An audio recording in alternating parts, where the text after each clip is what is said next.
Welcome back, everyone.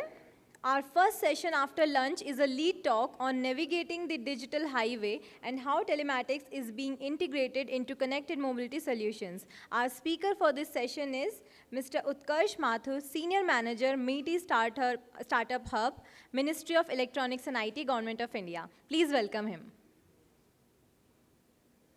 Let's give him a warm welcome. Good afternoon, ladies and gentlemen, esteemed guests, and fellow innovators.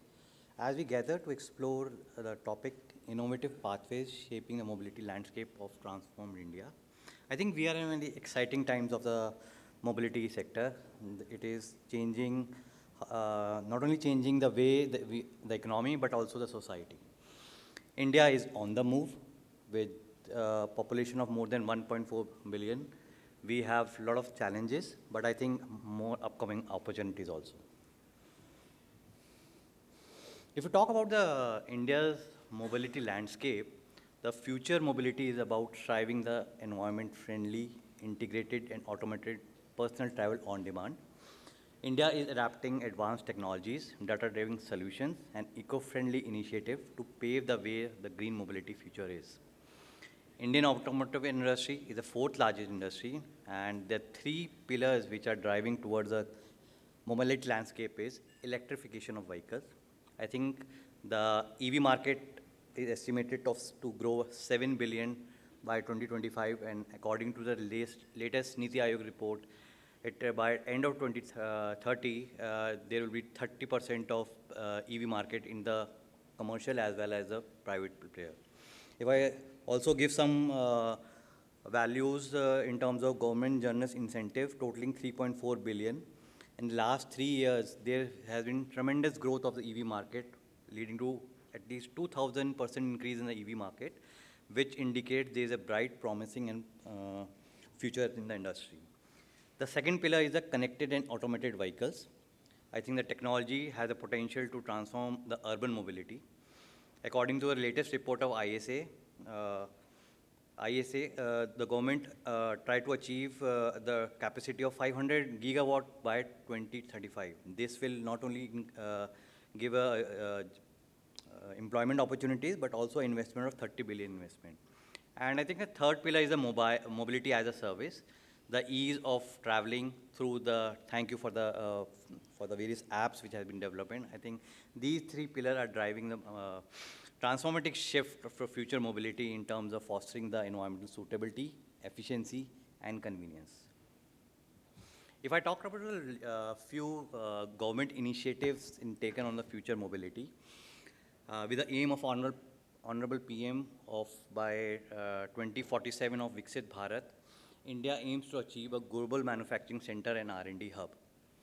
India aims to achieve 45 reduction of emission intensity by 2030 and energy independence by 2047. To reach this, we have to a net commitment of by 2070.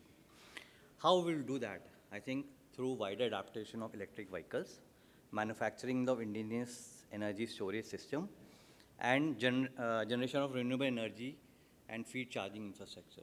These are some of the statistics where the various ministries are working. I would like to highlight.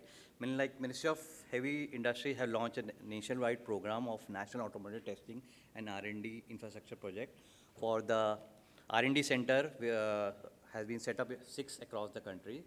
Under the National Electric Mobility Mission Plan, investment of more than 140 billion for development of electronic structure. Niti Aayog has collaborated with the UK government to launch e-Amrit web portal which tracks the various adaptation purchase policies of the e-electric vehicles. Apart from future of mobility, the focus of the government is also towards developing alternate fuel. Under the Ministry of MNRE and through various ministries, last year government has launched a national hydrogen mission where how India can become a hub and also help in transfer the hydrogen. I think which is one of the biggest challenges, not only India, it is coming across the world. To talk about the various Meity initiative in terms of future mobility, one of the mission called National Mission of Power, Electronics and Technology The objective is to strengthen the power, the electronic technology base in the country. There is another mission for development of electric vehicles, which all focuses on the development of not only on EV, but the other aspect like EV motors, controllers, chargers, ranges for the vehicle indirectly. We have also set up center of excellences which focus on the various aspects. I think a few center of excellence is focused on the battery technology. Also, we are developing 14 current technology development in various areas. This is the latest report which has been launched in one of the center of excellence, which talks about the autonomous, connected, electric, and share mobility. The government has an initiative of Meity Startup Hub. I think with the rise of technology and innovation should go hand in hand. With this in an objective, in 2019, Meity launched a special initiative and division to promote the tech startup ecosystem in the country. And I think I represent this particular group of Meity Startup Hub. This is a Meity division which enables a digital innovation ecosystem in the country. There are a lot of R&D being done in the country, but how can a government translate into that? With this objective in the mind, the Meity Startup Hub was created. And the kind of support apart from future mobility, we support deep tech, cybersecurity, semiconductor, drones, AI, ML, and other emerging technology. We have created a pathway for an innovator and startup right from ideation to across the value chain, right from to commercialization. The objective is to nudge the startup to the next level and how to move to the next level. We also have a fund called initial support from 10 lakh to fund of fund activity. We are doing a lot of activities and entrepreneurship program for the development of ecosystem. We do through entrepreneurship development, funding in terms of grants and investment, incubation activities, mentoring to the startups in terms of technical, business, legal, IP, and regulatory support, and also recognizing startups at the various national and global stages. These are some of the different engagement models where we help the startup to grow. Apart from funding, we do a lot of capacity building programs, mentorship, field testing and validation, connecting to the angels and VC, I think, which is the biggest challenge for a startup to get the right kind of investors, policy initiatives, partnerships, and through missions program. Some of the various engagement programs through which Meity Startup and binds the ecosystem enabler is through programs. We have a dedicated programs and scheme for the startups. We also work closely with the corporate venture capitalists. So to showcase what kind of startups we have supported and do a matchmaking process. We also do a lot of demo days and workshop to bringing all the ecosystem players on the same platform. We also engage with the corporates through innovation challenge and hackathons. So any business or a business who is having a problem statement, how we can closely work with the startups and what solutions can be provided. Also pre-burn services like AWS Credit, Microsoft Azure. These are some of the partners which we can keep on board so that the innovation ecosystem can be thrive and startups can get the right kind of opportunity. So I would like to highlight some of the major programs which Meity Startup Hub has initiated. The TIDE program, through which we support incubators and through further incubators support the startups. Samrit program is a program for the late stage of startups where they have been able to generate a private funding. We give a matching funding. And Genesis is a recent scheme which was launched by Honorable PM in last year. The objective is to support 10,000 startups, especially in the Tier 2 and Tier 3 cities. There are a lot of startup schemes which are available from the various ministries, but the focus of this particular scheme is specifically into Tier 2 and Tier 3 cities, where the major challenges and the government has seen that most of the innovations are coming from Tier 2 and Tier 3 cities, but there is not a right kind of platform. So this is a flagship program of Genesis. In fact, I'm happy to tell that yesterday only we have launched the announcement of the first cohort. 65 implementing agencies from the Tier 2, Tier 3 cities has been selected. To talk about a particular scheme called TIDE, which is to support the incubation center. Both financial and technical support has been given. And till date, we have 51 incubator across the country, which support infrastructure, consumables, manpower, and co-working space. The funding support is a period for 3 to 5 years. Obviously, the objective is to make an incubator self-sustainable. So initial platform is being supported by the government for 3 to 5 years, but the ultimate aim of a government or an incubator is to become a self-sustainable. We have a scheme called Samrit scheme, which is basically for the late stage of startups. The startups who have been able to raise private funding, government says that we will be able to give a matching funding up to 50 lakhs. So that's a cap. So under this particular scheme, we have done more than 35 demo days. More than 100 startups have been supported. 200 plus investors workshop has been curated. External funding of more than 250 crore has been raised by these startups, and more than 1,500 employment generation has been generated.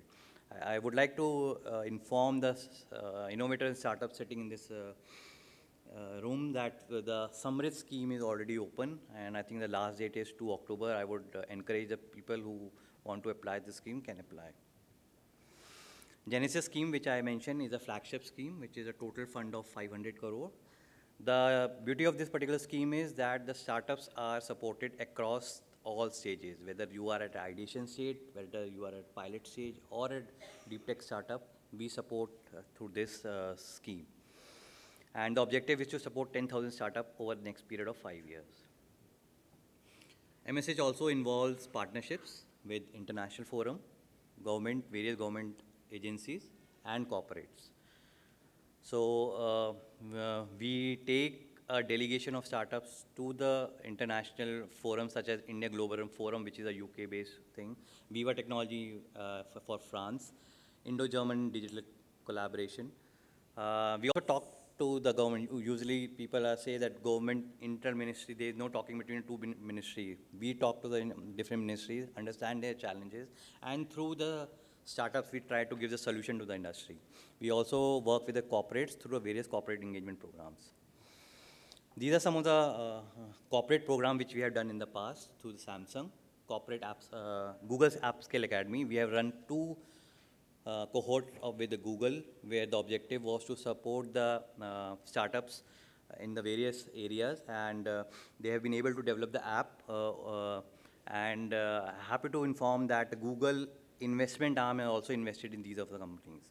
We have also collaborated with Meita for the XR program to introduce the XR technologies, Dell for the education startups, HDFC Bank for mobilize the CSR funding, and some of the other programs which we are supporting. Government program, we did launch hackathon and challenge program from the BSS and SSB, where the problem statement was given by these ministries. We launched a call, identified the right kind of software, and did the matchmaking. Some of the major activities of the program challenges, as I mentioned, more than 125 challenges has been already hosted, and we invite the corporates to be part of this particular engagement. We also convene a Startup Mahakumbh, a national program to bring all the stakeholders together. Early part of this year, we conducted a Startup Mahakumbh, where we organize a incubator master class. What are the basic challenges a startup face? So some of the topics under this particular was how fundraising and investment trend, effective mentorship and support strategies, building strong startup ecosystem. We also do Investor Connect series. This is a latest initiative. Usually you have seen that there's an Investor Connect series, but there is no commitment. We ensure before the investment connection is done, we bring the interest from the investors, showcase the technologies and startups supported by the MSH, by the Meity Startup Hub, and then do the matchmaking so that there is a soft commitment at the end of the day.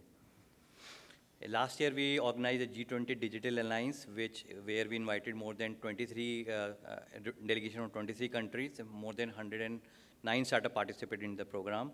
These are some of the outreach activities which we do, national roadshows, international roadshows. These are some of our international delegation startups which we have supported. we will be happy to collaborate with the corporates and anything which you like to do. Thank you for my end.